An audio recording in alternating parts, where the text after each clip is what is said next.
Ready?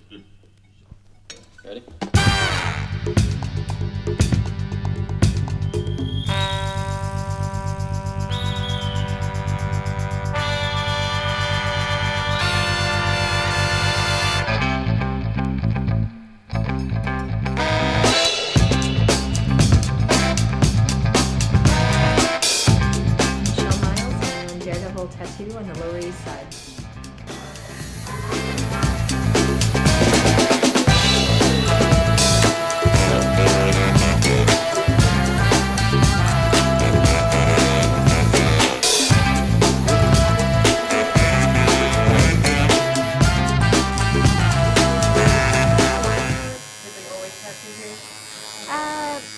Yeah, I started tattooing in New York in 1991 when tattooing was still illegal.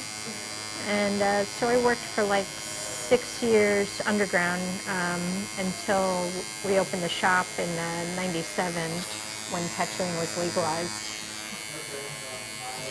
Have you tattooed anywhere else? I've only worked in New York City, but aside from going on conventions and tattooing in other countries as a visitor, tattooed in London, Paris, Germany, Singapore, Ireland. So I've done a lot of traveling for tattooing, but I've only worked in New York City as a full-time tattooer. Do you feel like there's something different about like tattooing in New York and like just seeing here? New York's a really great place to tattoo. I mean, it's just, we have so many people who are open to getting interesting designs, and people are pretty progressive here as far as getting bigger work and work that's a little bit, more creative and a little more out there maybe than some smaller towns. So New York City has such a creative community of people. It's a really great clientele to work with. Yeah, back in the 90s, the Lower East Side, nobody was worried about a tattoo shop opening up. I think that's something that you have to deal with a little bit more in maybe more suburban settings. But in the over 30 years that tattooing was legal, no one ever actually got busted for tattooing, so it wasn't something that was enforced. And so, I don't know, Ludlow Street in '97, they really didn't care what you opened up. I mean, you could open up a drug den and nobody would mind. When did you start collecting like the black sheep collection? I've always really enjoyed the historical aspects of traditional American style of tattooing. My business partner, Brad, is the one who collected all of the stuff for our museum. I just have a couple things compared to Brad. And Brad started collecting about when he started tattooing about 30 years ago. And when we moved into this location, I guess about like 6 years ago, this location's maybe twice as big as our old shop. And when we were doing the build out, we were trying to figure out, what we wanted the shop to look like. And I suggested to Brad, I was like, wow, it might be cool if we hung up, some of your artifacts in the shop. And Brad looked around and figured out that he could probably fill up the shop with his collection. And so that was what we did, and that was how we decided to incorporate the collection into the shop. And the other cool thing is with this location is that we're actually right down the street from where modern American tattooing was really invented on the Bowery.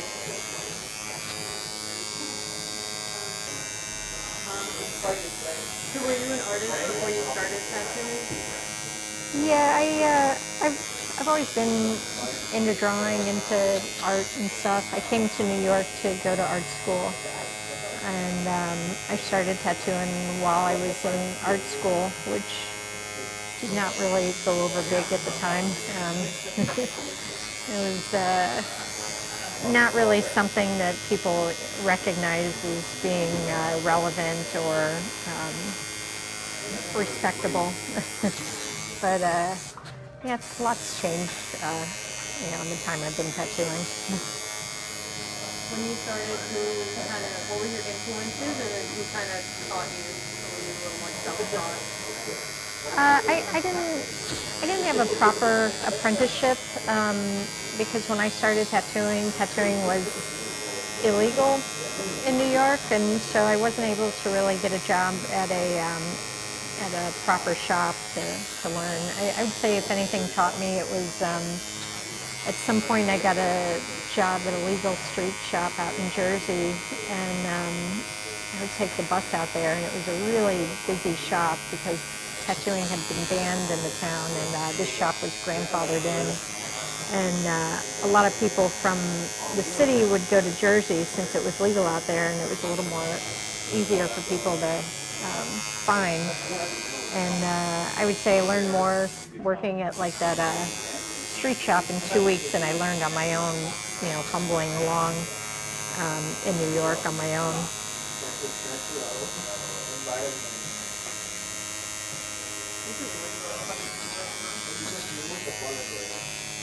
Are there any artists that you looked up to when you were starting to tattoo that you really love?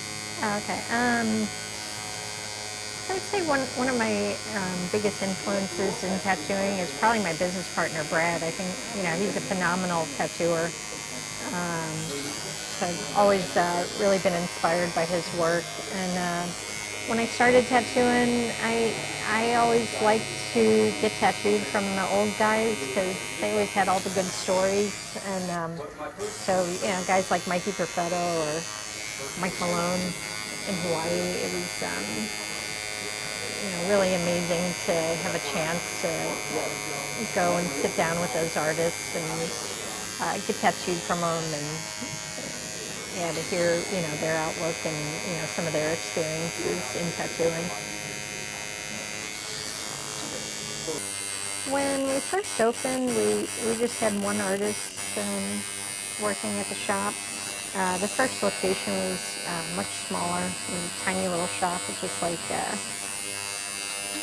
2 stations, and it was really small. So we just had this one guy I was friends with, working at the shop, and that wasn't so great because he was kind of manic depressive. But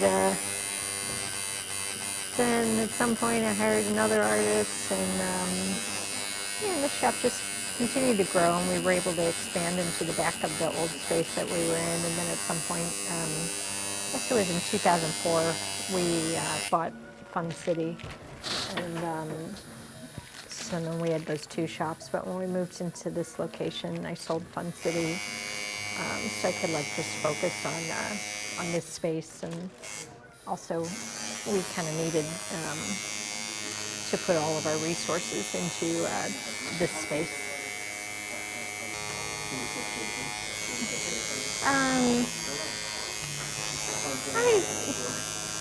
I love being able to share the history of this neighborhood and the tattooing that went on here in the last 100 years or so.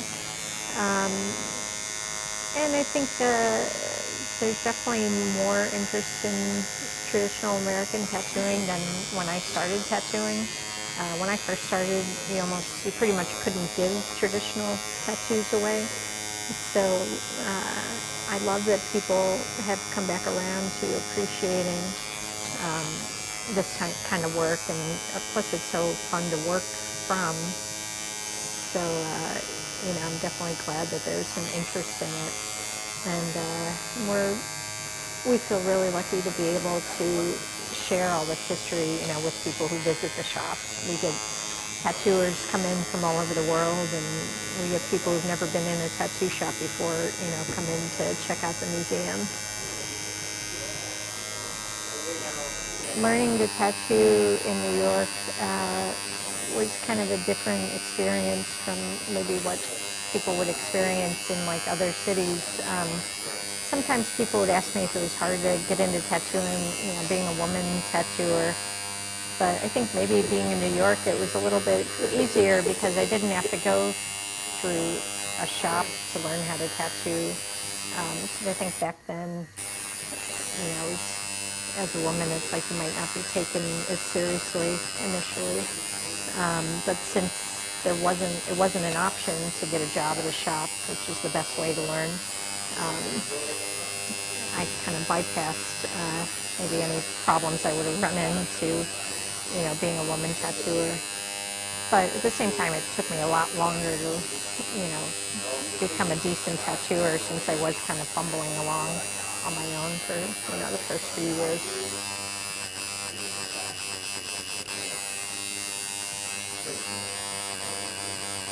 Probably the oldest thing in our collection is might be the Thomas Edison engraving pen that we have. That the first electric tattoo machine patent was based off of.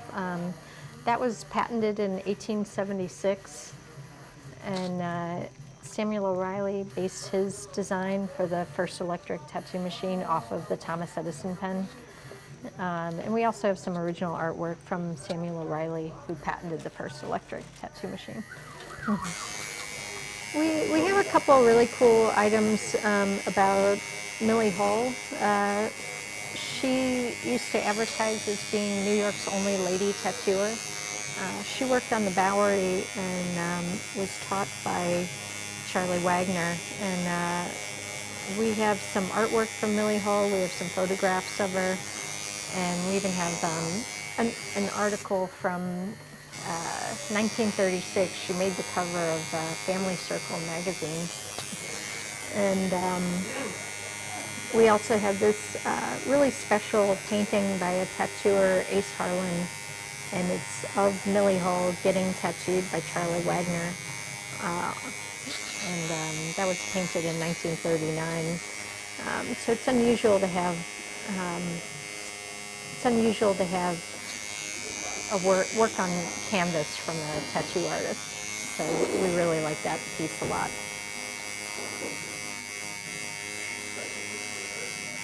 And probably our most famous piece in the collection would be the Sundancer by Bert Grimm.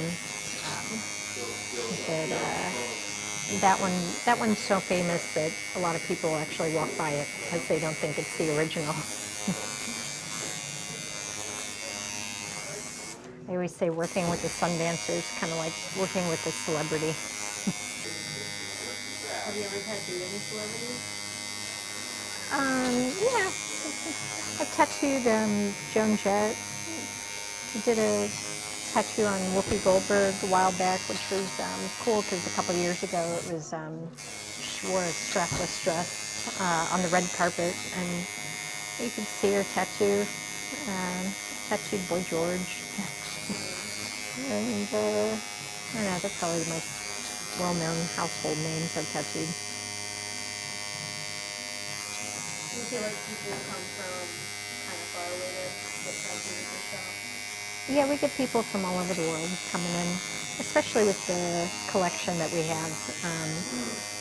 We get tattooers come in when they're in town, and yeah, we get a big mix of people, but yeah, people are definitely finding out about the museum and want to check out the collection. What would you suggest, or any advice for somebody who wants to become a tattoo artist in New York? Get a lot of tattoos. Yourself? Like get Yeah, tattooed? they should get a lot of tattoos, and before they get tattooed, or when they're learning how to, before they learn how to tattoo, they should get a lot of tattoos, and while they're learning to tattoo, they should get a lot of tattoos. All right, I think you're all done. Awesome. Nice, cute. Wow. Oh, come on. Can't be that bad. Sorry, I'm doing it. But the peyote is still not coming out from the base. It's just fine, no? It almost looks like what? But